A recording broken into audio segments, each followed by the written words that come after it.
Okay, so I just had one of the craziest book hauls I think I've ever had from a Goodwill ever. Totally gluttonous and self-indulgent and all those words, but it, it seems like somebody knew that I've been getting into early imaginative fiction, like horror, fantasy, sci-fi of like before the 1950s. And it seems like somebody knew that, and then they croaked and gave all their books to Goodwill in their will, because this entire store today was entirely tailored to my tastes. Usually at Goodwill, I go there and I find a book or two, but I'm not making fun of the dead. Like rest in peace if this is a fact, but I think somebody died because there was a t- in addition to a ton of really great mystery hardcovers, like so many that I don't really read mystery, so I didn't get any of those. But the horror, sci-fi, and fantasy, mostly horror and sci-fi, was off the charts. So I'm gonna go through these really quick. There's so many, and I haven't flipped through most of these, so I'm just gonna take a peek inside and show you guys a ton of old books. So start out with the two mass markets. This one I've already started reading, but we have Edgar Allan Poe, A Collection of Stories. And this is kind of a strange book because if you notice the cover, you're like, that looks like a Tor cover. It is a Tor cover. This is published by Tor. There's like I don't know what story this is referring to, but there's a Robin Hood Zorro type with a torch and then a jester chained to a wall, which I haven't read that Poe story yet. But I've been looking for Poe for a while. Of course, you want to get the collected tales and poems. There was one there, but I knew based on the spine I would have destroyed it. So this is just tales, and it has a lot of the great ones, some of which I haven't read yet. Like I've never read Fall of the House of Usher, or The Black Cat, or The Cask of Amontillado, and a couple others I haven't read. So this is great. I love mass market paperbacks, so it's gonna be a fun one. I'm starting this today. Next up, nothing much to say about this one. It's Robert A. Heinlein. Farnhold, Farnham's Freehold.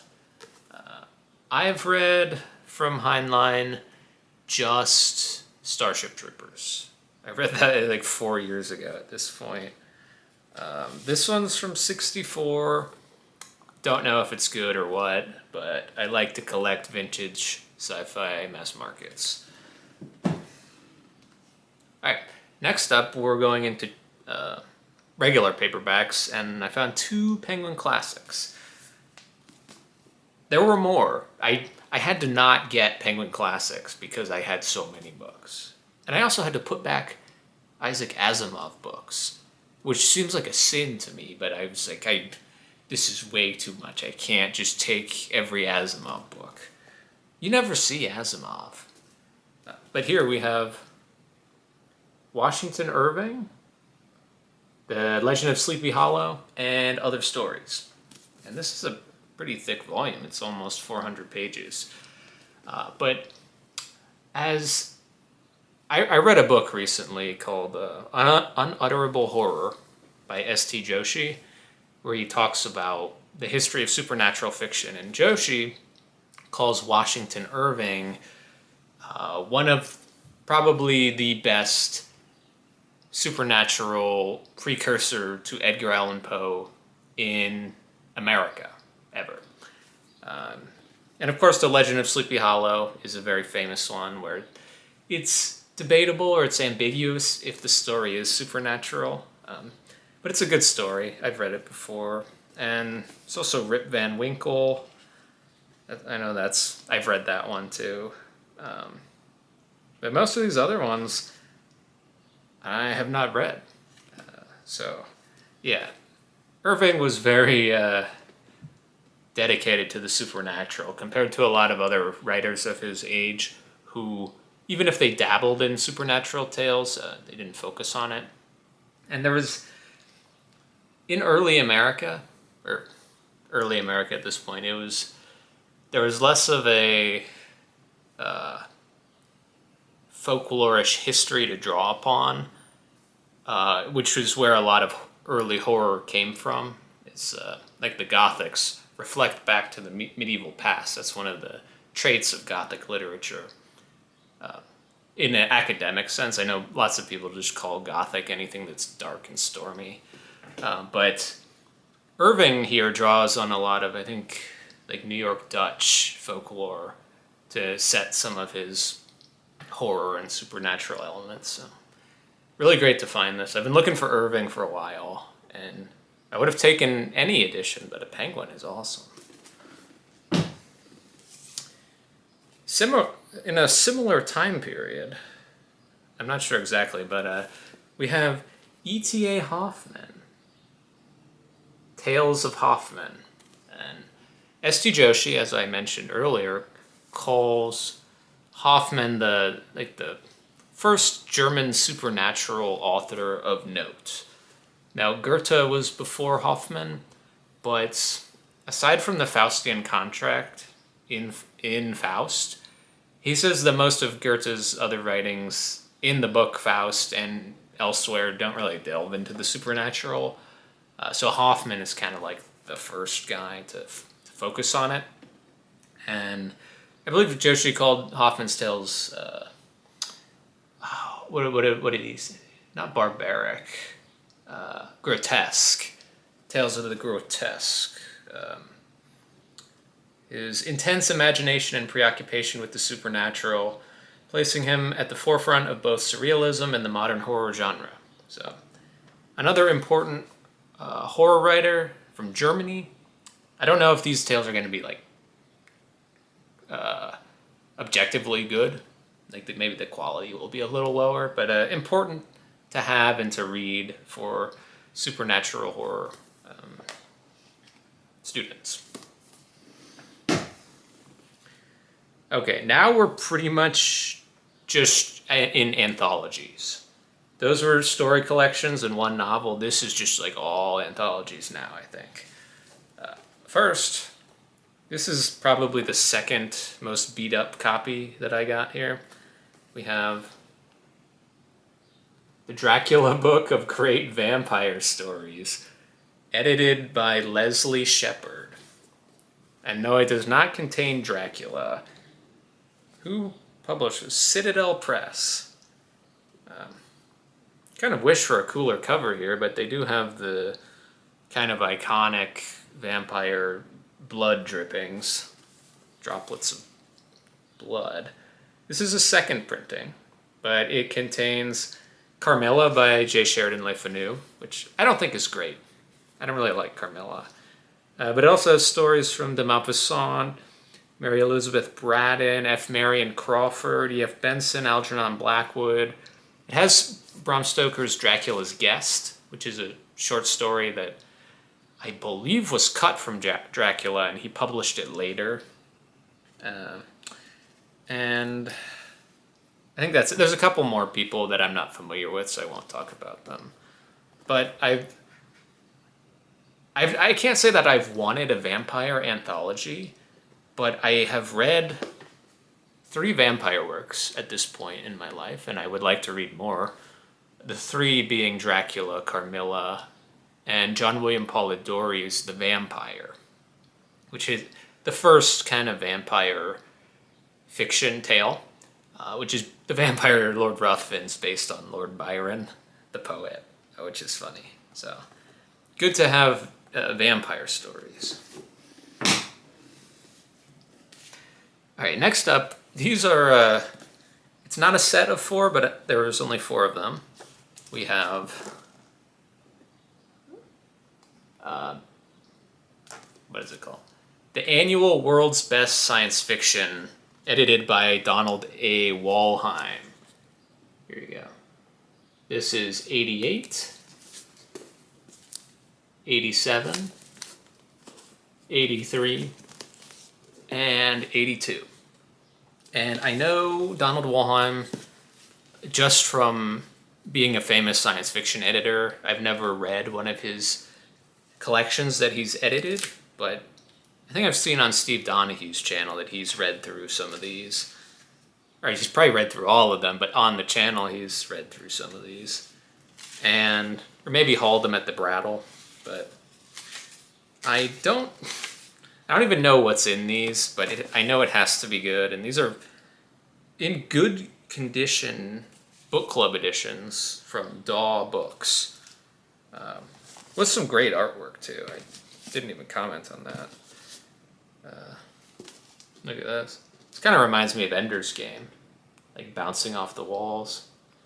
And yeah, 82, 83, 87, and 88. Would have wished for the other 20, but that's okay. Another book club edition.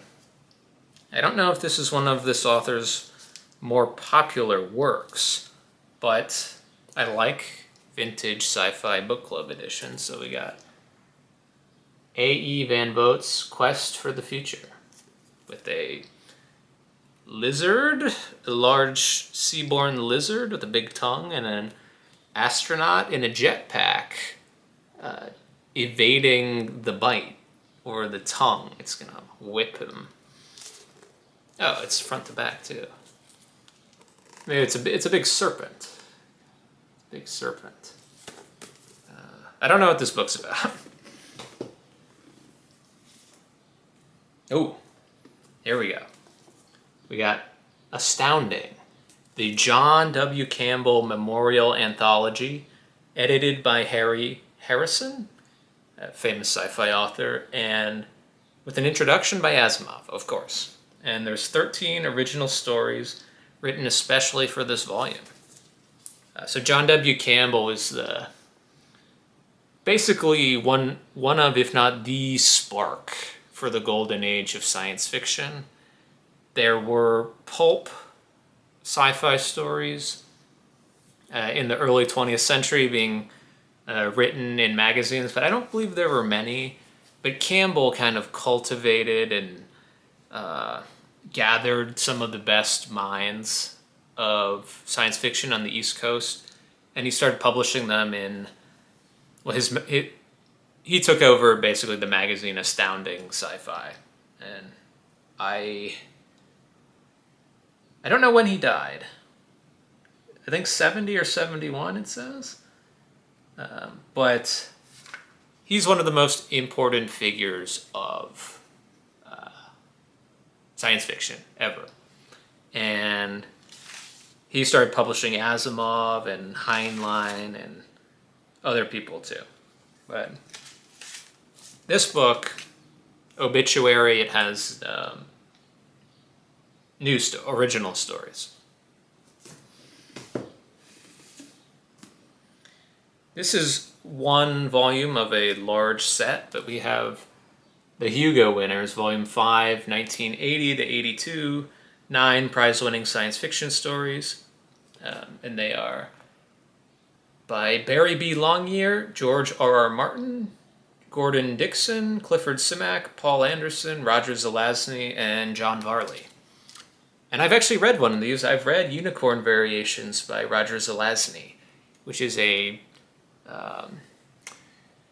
it's an interesting... It's more fantasy, actually, but it's a chess short story about saving the world through chess. And I'm not a chess person, but the story's pretty good, actually. So the Hugo is...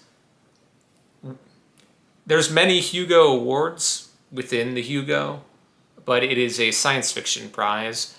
You can get the Hugo for Best Novel or Best Short Story, Best Novella, etc.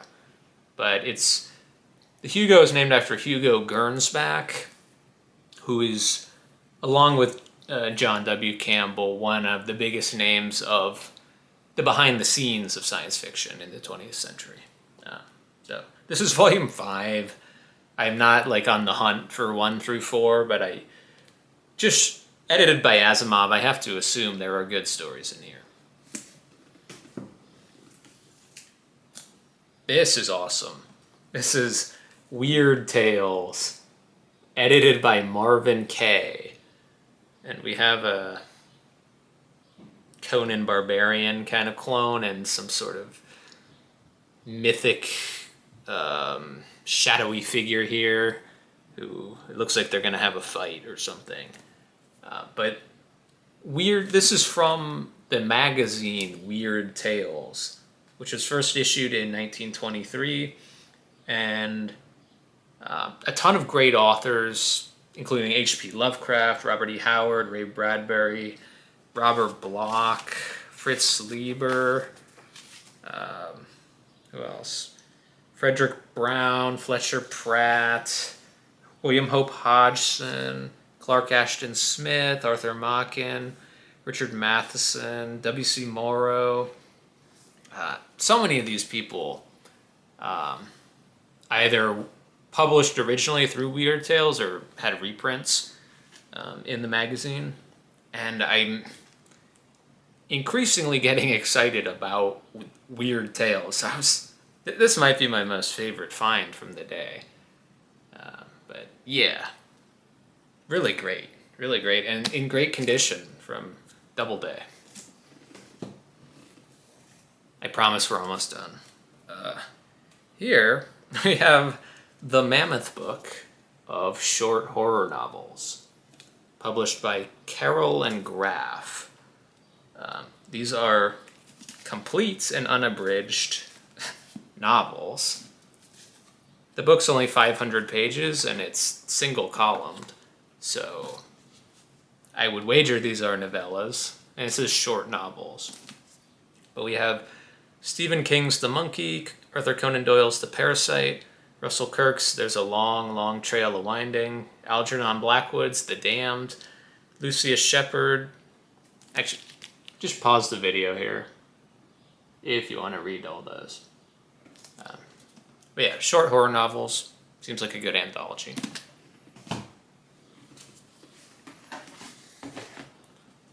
Here, another astounding adjacent book. We have The Best of Astounding. Classic short novels from the golden age of science fiction.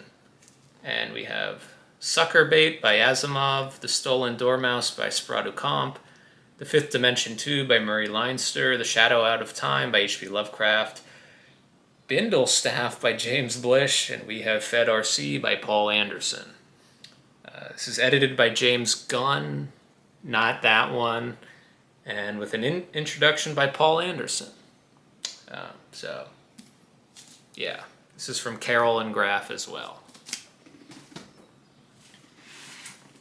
And finally, this is the book in the worst shape, but I think it's a pretty insane find. It's an old hardcover from Doubleday, edited by Isaac Asimov, collected by Isaac Asimov. We have Before the Golden Age. Come on. Get that in there. Okay, it doesn't like that. A science fiction anthology of the 1930s, collected and with autobiographical introductions by Isaac Asimov. And this is from 74, actually, so it's not as old as I thought, at least this edition. But it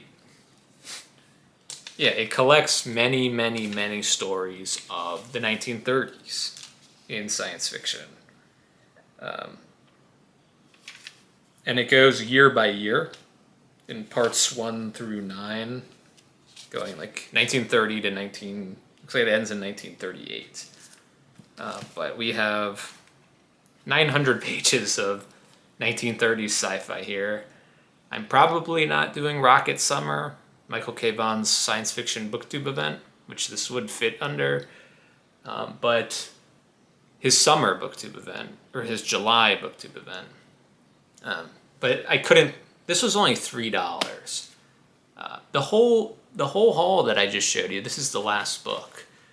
The whole haul was $33. And that is why I am not ashamed of getting so many books, because it was $33. And one, also my birthday is in the summer, so I'm treating myself. I'm not telling you when my birthday is, but it's when it's hot out. And it's the same price as one hardcover from Barnes & Noble. All like 15 of these books. So, yeah, absolutely incredible. Mostly anthology haul, but it fits my interests to a T so well that I just had to film a book haul from this. It was just too crazy, absolutely nuts. So yeah, I don't know where I'm gonna put these books. I went to Goodwill actually to get rid of books. That was my purpose, and then I was like, oh, I'll stop in and look, maybe get a book or two. But that sometimes it happens. Thank you to whoever gave away all their books. I will read these. Some of them might stay on the shelf for a while unread just because there's so many, but I will read all these and I'll get back to you. Thanks for watching.